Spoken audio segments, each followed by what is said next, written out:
சபரிமலைக்கு கிளம்பியாச்சா? இல்லை சபரிமலை போவதற்காக கார்த்திகை மாதம் முழுவதும் விரதம் இருந்து 40 நாட்களுக்கு பிறகு ஐயப்பனை தரிசிப்பதற்காக மார்கழி மாதத்திலும் தை மாதத்தினுடைய தொடக்க காலத்திலையும் 64 நாட்கள் உருவமாக இருந்து அருள் ஆட்சி புரியக்கூடிய ஐயப்பனை தரிசிப்பதற்காக நீங்கள் செல்ல போகிறீர்கள் என்றால் இந்த வீடியோவை பார்த்துவிட்டு செல்லுங்கள். நிச்சயமாக உங்களுக்கு உபயோகமாக இருக்கும்.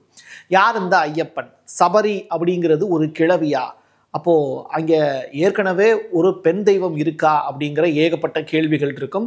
இந்த ஐயப்பனை பற்றிய முழு வரலாற்று தொகுப்பு தான் இப்போ நம்ம பார்க்க போகிறோம். அதோடு சேர்த்து இப்போது கேரளாவில் அரசு கொடுத்துருக்கக்கூடிய எச்சரிக்கையை மீறி இப்போது பக்தர்கள் எப்படி சிரமப்பட்டுக்கிட்டு இருக்காங்க அப்படிங்கிற விஷயத்தையும், அதில் ஒரு குழந்தை அழகாக அந்த 18 படிகளையும் 18ஆம் படி கருப்புகள் இருக்கக்கூடிய அந்த 18 படிகளை அழகாக ஏறக்கூடிய காட்சிகள்லாம் அரங்கேறி இருக்கு. ஒட்டுமொத்த காட்சி தொகுப்பையும் வரலாற்றோடு பின்னி பிணைத்து சேர்த்து வைத்து பார்க்க வேண்டியது உங்களது பொறுப்பு, என்னுடைய கடமை. வாங்க பார்க்கலாம் உறவுகளே. இது Prasad signature.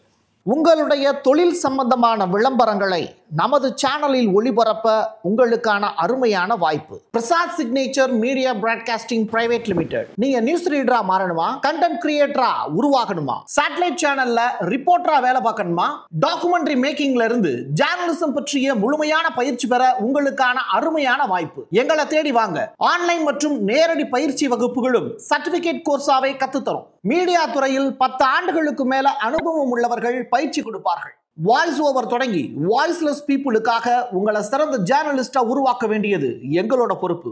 Schools and காலேஜஸ்ல junior ஜேர்னலிஸ்ட்ங்கிற பேர்ல ஒர்க் ஷாப்பும் கண்டக்ட் பண்ணி கொடுக்கிறோம். மோட்டிவேஷனல் ஸ்பீக்கரா கடந்த 15 ஆண்டுகளா கல்வி நிறுவனங்களுக்கு நிகழ்ச்சிகளும் நடத்தி தரோம். தொடர்புக்கு 9944790333 94493594 prasadsignature@gmail.com. ஐயப்பன்னா ஒருத்தரா? கிடையாது, நிறையா பேர் இருக்காங்க. ஐயப்பன் அப்படிங்கிற பேர் பொதுவான பெயராக மாறி போய் நிற்கிது. இன்னைக்கு மக்களுடைய உதடுகளில் உச்சரிக்கப்படக்கூடிய வார்த்தை. ஆனால் ஐயனார்களுடைய சமாது அதிகமாக இருக்கக்கூடிய ஒரு இடம் எது அப்படின்னா அந்த ஐயப்பனில் இருக்கக்கூடிய கோயில். அது வெறுமன கோயில் இல்லை, அது ஒரு ஆலயம். ஒரே ஒரு சாமி மட்டும் இருந்தது அப்படின்னா, அதாவது உங்களுக்கு புரிகிற மாதிரி சொன்னால், கோனா தலைவன், தலைவன் வாழக்கூடிய இல்லம் தான் கோயில். நம்ம கோவில் சொல்லுவோம், அது கோவில் கிடையாது, கோயில். அப்போது நிறையா சாமி இருக்கக்கூடிய இடம் தான் ஆலயமாக கருதுவோம். அந்த மாதிரி அருவுருவ சித்தி அடைந்து அங்கே ஏகப்பட்ட ஐயனார்கள் குடியிருக்கக்கூடிய இடம் தான் இந்த ஐயப்பன் வாழக்கூடிய இடம். சரி, யார் இந்த ஐயப்பன் அப்படின்னு சொல்கிற கேள்வி உங்களுக்குள்ளே இருக்கும். அதற்கான பதிலும் உங்களுக்கு தெரியும். ஆனால் இங்கே நான் விளக்கி சொல்ல வேண்டியது, சபரிமலை அப்படிங்கிறதே ஒரு கிழவியினுடைய பெயர் தான். இன்றைக்கி தேதிக்கு நம்ம பெண்கள் யாருமே பீரியட் டயத்தில் போகக்கூடாது அப்படிங்கிற மாதிரி ஏகப்பட்ட தடைகள் விதிக்கப்பட்டிருக்கு. ஆனால் அந்த மலையே ஒரு பெண்ணினுடைய உருவம் தான். சபரி அப்படிங்கிறது ஒரு கிழவியினுடைய பெயர். சபரியினுடைய தம்பி தான் இந்த ஐயப்பன் அப்படிங்கிற வரலாற்று செறிவு ஏகப்பட்ட இடங்களில் வரலாற்றில் குறிக்கப்பட்டிருக்கு. அதெல்லாம் நீங்கள் தேடி படிச்சிங்கன்னா சில விஷயங்கள், உண்மையான விஷயங்களை கண்டுபிடிக்க முடியும். அந்த வகையில் யார் இந்த சபரி அப்படிங்கிற கிழவி அப்படிங்கிற கேள்வி இருக்குல்ல. சரியாக சொல்கிறதுனா 11,13,000 ஆண்டுகள் ஆச்சு இந்த சபரிமலை அப்படிங்கிற அந்த மலை உருவாகி. சரி, இந்த மலை திடுதுப்புன்னு உருவாயிருமா அப்படின்னு கேட்டால், ஒரு நிலம் சாதாரணமாக நிலமாக இருப்பது அப்படிங்கிறது வேற.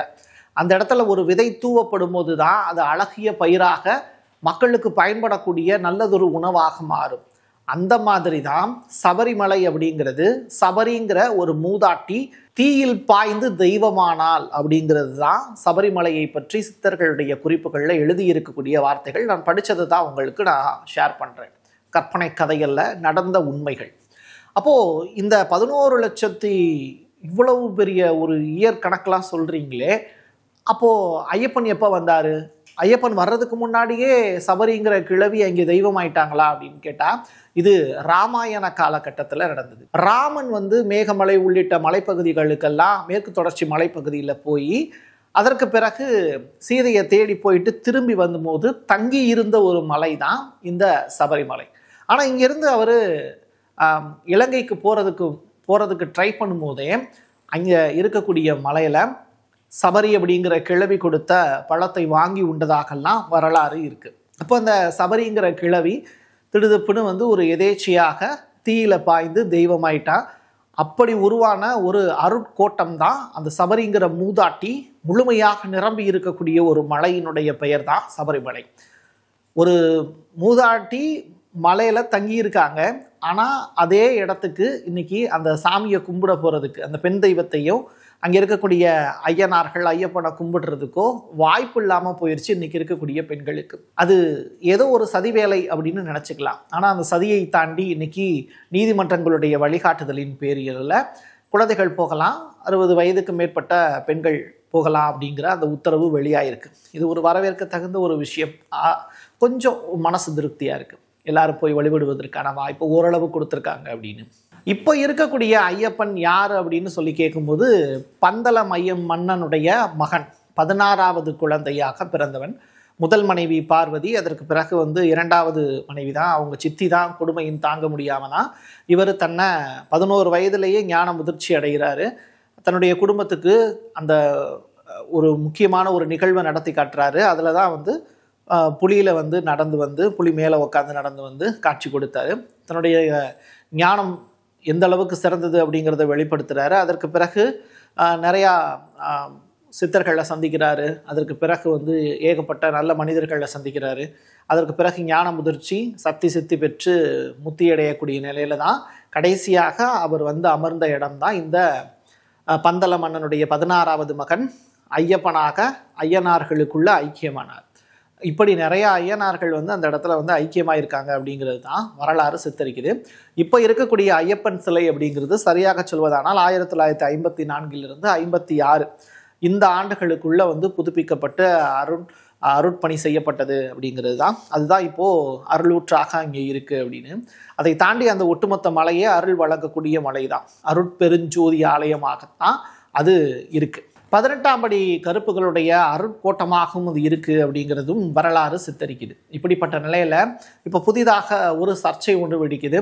அதிகமான அளவில் மக்கள் கூட்டம் அந்த இடத்துக்கு குவியுது. ஆனால் அதை முறைப்படுத்தக்கூடிய அளவிற்கு கேரளா அரசால் முடியுதா அப்படின்னு கேட்டால் முடியல. காரணம் என்னென்னா, அங்கே போலீஸினுடைய பாதுகாப்பு இல்லை அப்படின்னு சொல்கிறாங்க. ஆன்லைன், அதாவது குறிப்பாக அந்த ஸ்பாட் டயத்துலேயே டைரெக்டாக டிக்கெட் கொடுக்கறதுனால அதிகமான மக்கள் திடுதுப்புன்னு குவியக்கூடிய வாய்ப்பை ஏற்படுத்திடுறாங்க. 35,000 மக்கள் வருவதே அந்த ஒரு நாளில் சரி பண்ண முடியாத நிலைமையில அவங்க 90,000 பக்தர்களுக்கு வருவதற்கான வாய்ப்பை ஏற்படுத்தி கொடுத்துட்றாங்க. இருந்தாலும் காவல்துறை சிறப்பாக அந்த இடத்துல மக்கள் போவதற்கான வாய்ப்புகளை உருவாக்குறாங்க. சில அசௌகரியங்கள் நடக்க தான் செய்து 58 வயது மூதாட்டி ஒருத்தவங்க இறந்து போயிருக்காங்க அப்படிங்கிற வேதனையான செய்தி. ஹார்ட் பேஷண்ட்லாம் இந்த மாதிரி கூட்டத்துக்குள்ளே போகக்கூடாது அப்படின்னு அறிவுறுத்தப்பட்டாலும், இந்த அருள் வழங்கு நாட்கள் அப்படின்னு சொல்லப்படக்கூடிய கார்த்திகை மாதமாகட்டும், மார்கழி மாதமாகட்டும், அதை தாண்டியும் தை மாதத்தினுடைய முதல் வாரம் அப்படிங்கிறது ரொம்ப முக்கியத்துவம் வாய்ந்த ஒரு நாட்களாக ஐயப்பன் கோயிலில் பார்க்கப்படுது. ஸோ அப்படிப்பட்ட சிறந்த நாட்களை தேடி ஐயனார்களுடைய அந்த அருள் ஆசியை பெறுவதற்காக 18ஆம் படி கருப்புகளுடைய அந்த சமாதியை தொட்டு கும்பிடுவதற்காக மக்கள் போயிட்டு இருக்காங்க. அதில் எந்த இடத்தை தொட்டாலுமே உங்களுக்கு அருளாசி கிடைப்பதற்கான வாய்ப்பு இருக்குங்கிறது தான் யதார்த்தமான உண்மை. அதை உணரக்கூடிய மக்கள் ஏகப்பட்ட பேர் இருக்காங்க. அதை புரிந்து கொள்ளக்கூடிய மக்கள் நிறையா பேர் இருப்பாங்க. இந்த மாதிரி படித்து அதை மக்களுக்கு ஷேர் பண்ணக்கூடிய ஒரு பெரும் ஒரு வாய்ப்பு, ஒரு தொண்டு நமக்கு கிடைச்சிருக்கு. அந்த வகையில் இன்னொரு புறம் என்னென்னா, அந்த ஐயப்பன் கோயிலுக்கு போகிறதுக்கு முன்னாடியே போகக்கூடிய ஆற்றுல பம்பையில் குளிச்சுட்டு போவாங்க. இப்போ என்ன அப்படின்னா, மூளையை தின்னக்கூடிய அமீபாவால் பாதிப்பு அப்படின்னு சில பேர் சொல்லிக்கிட்டு இருக்காங்க. அதனால கேரள அரசு என்ன சொல்லியிருக்காங்கன்னா, உங்களுடைய மூக்குக்குள்ளே தண்ணி போகாத அளவுக்கு பார்த்துக்கோங்க அப்படின்னு. சில பேர் கிண்டலாக காது வழியாக தண்ணி போச்சுன்னா பரவாயில்லையா அப்படிங்கிற மாதிரியான விமர்சனங்கள்லாம் சொல்கிறாங்க. எது எப்படியாக இருந்தாலும் அந்த மலையே ஒரு புனிதமான மலை தான். மலையிலிருந்து கிடைக்கக்கூடிய தண்ணி அப்படிங்கிறதே இங்கே நம்முடைய நோய்களை குணப்படுத்தும் அப்படிங்கிறது தான் நம்பிக்கை. கடைசியாக சொல்லி முடிக்க வேண்டியது அப்படிங்கிறது, அறிவியல் பூர்வமாக அரசு சொல்லக்கூடிய அந்த விஷயங்களையும் ஏற்றுக்கணும். அதே நேரத்தில் உங்களுடைய நம்பிக்கையும் உங்களை காப்பாற்றும் அப்படிங்கிற அந்த பெருத்த நம்பிக்கையிலையும் பயணப்படலாம். ஒரு குழந்தை ஒன்று அழகாக அந்த படிக்கட்டில் ஏறக்கூடிய காட்சிகள்லாம் பார்க்கும்போது ரொம்ப அற்புதமாக இருந்தது. இந்த சிறு வயதில் அந்த பெற்றவர்கள் குழந்தையை எப்படி டிவைனில் ஸ்ட்ராங்காக வளர்க்குறாங்க அப்படிங்கிறது. ஸோ இங்கே மதம் தாண்டி அறிவியலை கடந்து இங்கே ஒரு வரலாற்று உண்மையை சொல்வதற்கான பெரும் வாய்ப்பு எனக்கு கிடைச்சிருக்கு. இது தொடர்பாக சான்றுகள் உங்களுக்கு வேணும் அப்படின்னா தொடர்பு கொள்ளுங்க. நிச்சயமாக பிரசாத் சிக்னேச்சர் உங்களுக்கு அதனை கொடுக்கும். தொடர்ச்சியாக இந்த ஐயப்பனை தரிசிக்க செல்வோருக்கு மிகுந்த பாதுகாப்போடு உங்களை நீங்களே பத்திரமா பார்த்துக்கோங்க. ஏன்னா உங்களை நம்பி குடும்பமும் இருக்குது. ஸோ அதனால் கவனமாக போயிட்டு பத்திரமா திரும்பி வாங்க வீடுகளுக்கு. சாமியே சரணம் ஐயப்பா. என் கையெழுத்து என் மக்களுக்கானது. உறவுகளே, மீண்டும் ஒரு பதிவில் சந்திக்கலாம். நன்றி. உங்களுடைய தொழில் சம்பந்தமான விளம்பரங்களை நமது சேனலில் ஒளிபரப்ப உங்களுக்கான அருமையான வாய்ப்பு. Prasad signature media broadcasting private limited. நீங்க நியூஸ் ரீடரா மாறணுமா, கண்டென்ட் கிரியேட்டரா உருவாகணுமா, சேட்டலைட் சேனல்ல ரிப்போர்ட்டரா வேலை பார்க்கணுமா, டாக்குமெண்ட்ரி மேக்கிங்ல இருந்து ஜேர்னலிசம் பற்றிய முழுமையான பயிற்சி பெற உங்களுக்கான அருமையான வாய்ப்பு. எங்களை தேடி வாங்க. ஆன்லைன் மற்றும் நேரடி பயிற்சி வகுப்புகளும் சர்டிபிகேட் கோர்ஸாவே கத்துத்தரும். மீடியா துறையில் 10 ஆண்டுகளுக்கு மேல அனுபவம் உள்ளவர்கள் பயிற்சி கொடுப்பார்கள். வாய்ஸ் ஓவர் தொடங்கி வாய்ஸ்லெஸ் பீப்புளுக்காக உங்களை சிறந்த ஜேர்னலிஸ்டா உருவாக்க வேண்டியது எங்களோட பொறுப்பு. ஸ்கூல்ஸ் அண்ட் காலேஜஸ்ல ஜூனியர் ஜேர்னலிஸ்ட்ங்கிற பேர்ல ஒர்க் ஷாப்பும் கண்டக்ட் பண்ணி கொடுக்கிறோம். மோட்டிவேஷனல் ஸ்பீக்கரா கடந்த 15 ஆண்டுகளா கல்வி நிறுவனங்களுக்கு நிகழ்ச்சிகளும் நடத்தி தரோம்.